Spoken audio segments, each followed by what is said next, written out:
I wanted to circle back on the undocumented immigrants question. President-elect Trump has said that it's for both of you. No, the question that Kayla asked, do you have a question for the administration? This team needs work to do. You got a question for the administration? Ask. Yes. The commissioner is going to answer your question. Go ahead, Commissioner. President-elect Trump has said he's going to start mass deportations day one, regardless of whether municipalities participate. He's saying he might use the U.S. military. Is this administration going to participate in those mass deportations in any way? And then to follow up on Matt's question, if not, what are some specific steps that this administration will take to protect undocumented? So I know these are questions that have come up, and I want to make sure that we're taking a step back and not adding to the fear and anxiety that immigrant communities are already facing. We need to really take stock of what is actually happening now, which is increased misinformation online, panic and fear setting in because of what people have heard.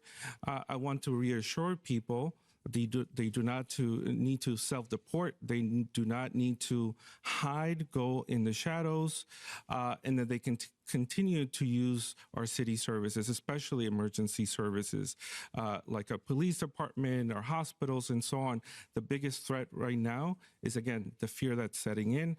Everything that people have heard during the campaign, we need to take a step back and make sure that people have the correct information. Now, what we're doing, we're working with all of the agencies that interact with immigrant communities to make sure that they understand what our sanctuary laws are and that they are expected to follow, and how do we prepare for anything that might happen in the near future. But again, we want to make sure that, we do not set more panic into the community, because that could be what's devastating. We saw this first time around. We want to mitigate anything that may come of that right now. Thank you.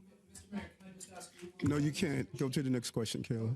Your administration cooperate? Don't disrupt our topics. He just answered you. If you're going to disrupt our topics, I'm going to ask you to leave. If you're going to disrupt our topics, I'm going to ask you to leave. I'm going to ask you to leave if you're going to disrupt our off-topic. Yeah, listen. Yeah, we've answered it. We've answered it. I'm asking you. Well, I'm going to ask you one more time to stop disrupting our press conference. Go ahead. Thank you. Yes, how are you, Monica? Hi, thank you.